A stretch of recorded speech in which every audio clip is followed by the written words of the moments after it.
такой уже конкретный махач показали нам боксеры, за что честь им и хвала. Огромное спасибо, два ветерана. И хороший бой. Да, очень неплохой, учитывая их возраст, учитывая их текущую актуальную форму. Это было действительно здорово. Реванш спустя 14 лет, только представьте себе.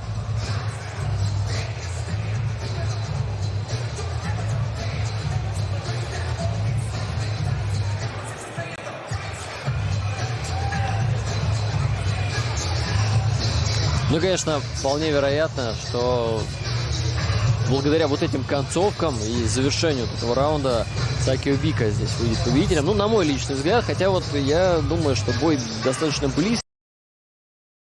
Let's just pause right there. Now, even though I watched the fight live, now that I'm sitting here watching it again or the highlights, I'm still confused. Sam Soliman, how old is Sam Soliman, Big J? 47. 47. And Sakio Bika is 41 or 42? One of the two, 41, 42. Now, I'm a firm believer that in this day and age, watch this shot right here. I'm showing that big shot when Sam Soliman was on the ropes and was got his head taken off. The biggest, I think it was the biggest shot of the fight. Oh, absolutely.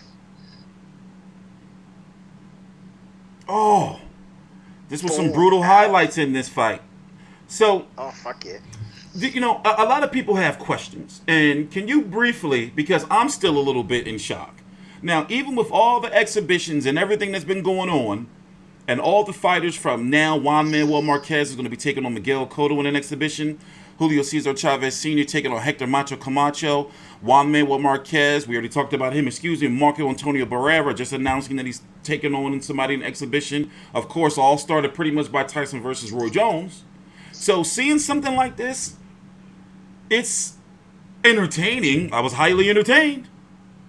But I'm thinking, wow, what in the fuck? Your thoughts? What's the lore? What's the story? How did this fight come about? Well, basically the fight came about because both their actual fights, as we spoke about before, about 3 videos ago, a preview to the Mundine Zarafa fight, is that these guys were actually going to fight other fighters. Sakio was going to fight Adam Stowe. Didn't happen because of some registration issues. We already went into that. Sam's fight against King Davidson fell apart. Obviously something happened with King Davidson, and lo and behold, someone put on their extremely smart thinking cap. Well, let's get these two legends trilogy on the Tszyu Hogan undercard, and it was worth every second. It was a fight of the night, absolutely. Other people are going to disagree with me, but fuck it, this is my opinion. No. They opened the pay-per-view portion of Tim Tszyu versus Dennis Hogan on main event Aussie pay-per-view. And KO Sports over there in the States. Unfortunately, we didn't have a TV deal, so some of us, media, majority, all of us, had to watch this. So let's listen in. Please subscribe. From the blue corner. Let me rewind back some so we can listen to the particulars. This is the second fight of the pay-per-view, not the opener. Oh, this was the second fight? Okay, gotcha. This is the second fight. Cesar Tapia versus Reynold Quinlan was the opener. Got you. Perfect. Бика сегодня был посильнее, побыстрее, поточнее, так что, наверное, все So we're going to listen to the particulars. And a very bizarre post-fight interview.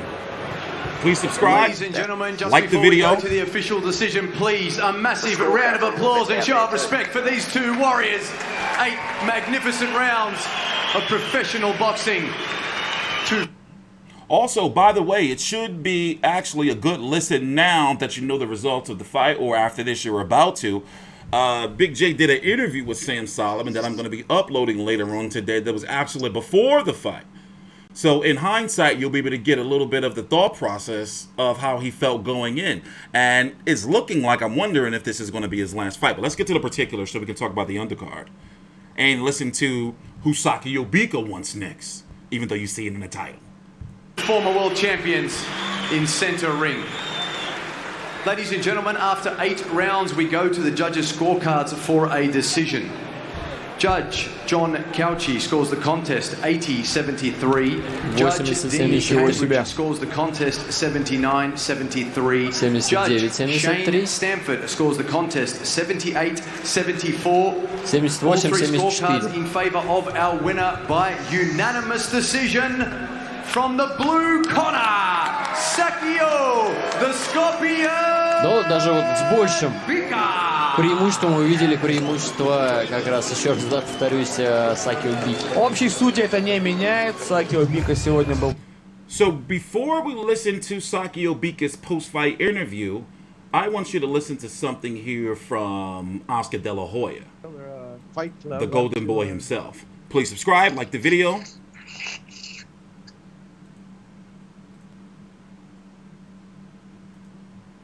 Fighters, your boy Ortiz had a great fight the other night. Last fight, Verge Ortiz. That was an amazing fight.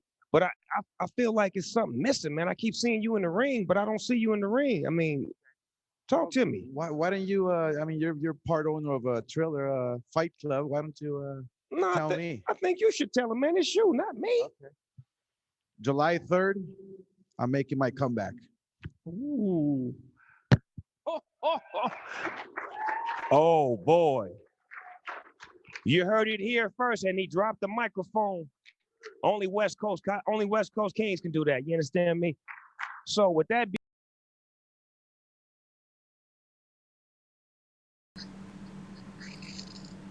Наверное, все закономерно. So wait till you guys listen to this about Sakio Bika and Oscar De La Hoya on Triller. Sakio Bika, what a war. How are you feeling after that? Oh, I feel very Как ты себя чувствуешь? little bit flat, little bit 3 years no fighting, you know. Ну, You know, я all the rounds немного, was very hard, конечно, you know, устал, and был I очень put my hand непростой up for бой. Soliman, Да, you know, и to win the я count, to столкнулся keep с a very этими good fight. головами. It was very hard. Да, но In the end, I win. было сложно.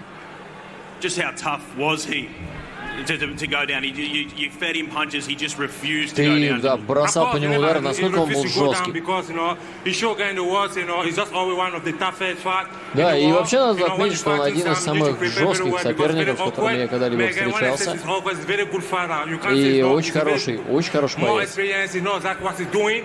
And I just take my hat off for Sam, you know, to prove against him, he's one of the best fighters in the world again.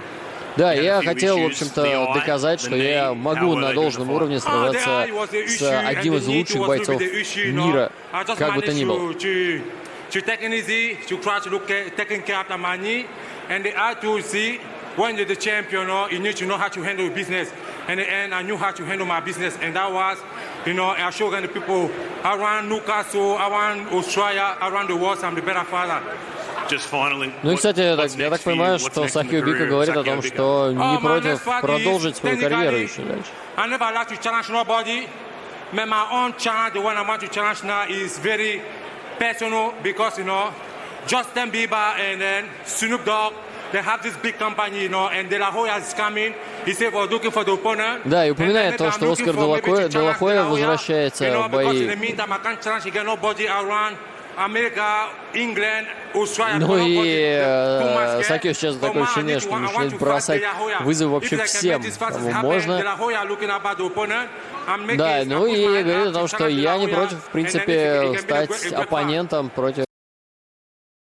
Okay, I apologize because once again we had to watch through some dodgy means. Big J was able to purchase the fight, but here in the States we wasn't able to. So I'm able to, if you really pay attention, but I'm gonna translate pretty much what he's saying, even though he's speaking English. I can hear over the Russian. He wants Oscar De La Hoya. He's saying Oscar De La Hoya is looking for a bad opponent to fight for his comeback, and he's saying that it's personal because of Triller and Justin Bieber. It was kind of lost in translation. So I'm wondering now, at one point in time, Sakio Bika, from my understanding, did fight on Golden Boy cards.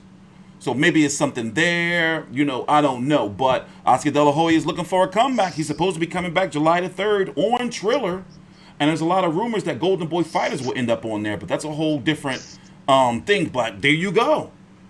You know, and when the time comes, soon we're going to have to do a video on Oscar De La Hoya in detail about his comeback because I haven't talked about it yet.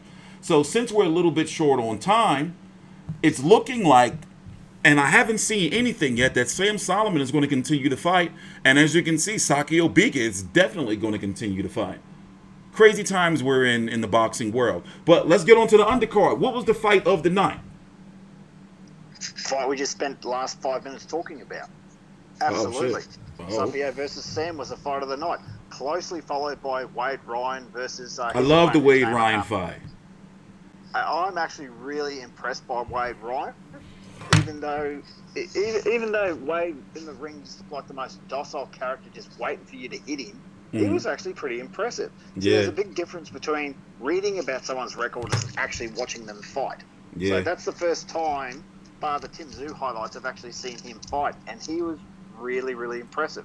I'd love to see him fight Joel Camilleri. That's been talked about more than once. That would be an awesome fight. So, I mean, you know, Wade not going to win a world title anytime soon, but still bloody impressive. So, yeah, real impressive there. Let's go down the thing. Paul Fleming, what a performance! That's the fight you missed. You shouldn't have missed it. He was. I know that's the fight. So wait a minute. Where is he? Wait. What weight is he? Because at his record, super feather. At his record, he should be ranked high, right? Let me see. Yeah, he's coming off a 2-year retirement, so he's not ranked at all. He should be ranked. He'll probably be ranked next month. He would be. Yeah. Impressive performance. Really just took it to Tyson Landry, beat the shit out of him. And unfortunately, even though Tyson Landry did get the upset of the year last year, it was probably more of the fact that Luke Jackson lost. Tyson really didn't win. It was probably just he got lucky in that fight, but Paul Fleming beat the shit out of him. Yeah. Just from the opening bell, Paul Fleming was all over him. Fist of fury. And personally, I'd actually like to see Paul Fleming, if the young kid keeps stepping up, to fight Brock Jarvis. I think that would be a tremendous fight, even though Brock fights at 126, but it wouldn't take him much to move up to 130. Yeah. I think that would be an all Aussie battle. That would be fantastic. That's just my opinion. Moving down, Cesar Tapia, as I said, got another win over Reynold Quinlan. Reynold Quinlan looked disappointing in there again. I mean, with the losses that just keep piling. Yeah, I think he's very good at cutting off the ring, but he doesn't do anything. He cuts you off and then he throws a nothing jab. If he got in there and swung at you, he could have easily won that fight, but he just didn't. I don't think. It just doesn't seem to have the fire in the belly. Maybe I was going to say, like, does it seem like his heart's just not in it? No, because he's got the ability. He's got the ability to win fights. He just doesn't seem like he just wants to be there. So maybe it's time for him to hang him up because, because next, fighters with that type of mentality, next is going to be a brutal KO. Oh, well, the KO, it was a brutal KO. It was a KO tonight. There's a KO tonight. So, yeah, the next one's going to be even worse if he keeps fighting. So, Yeah. He's been at the crossroads for a long time, and he's piling up the losses to guys that he shouldn't lose against. So, not for someone that was a former world champion. So, I be your world champion, but, all right. We have to point that out. Yeah, we have to point that out. Yeah, he did win against, one step away, probably shot Daniel Gill. Daniel retired after that fight and hasn't fought since. So, we've got to point that out. But, a bit disappointing there. But Paul Fleming, fantastic fight. Wade Ryan, fantastic fight. Sakio Bika versus Sam, what an absolute treat it was to see those two legends go one more time. And we know it's not going to be the end, but I pray that they do retire, but they won't. They'll keep going. Yeah. Because if either of those two guys fight someone, they could fight guys 10, 15, up to 20 years younger than them. Sam could fight someone 25 years younger than them and get destroyed.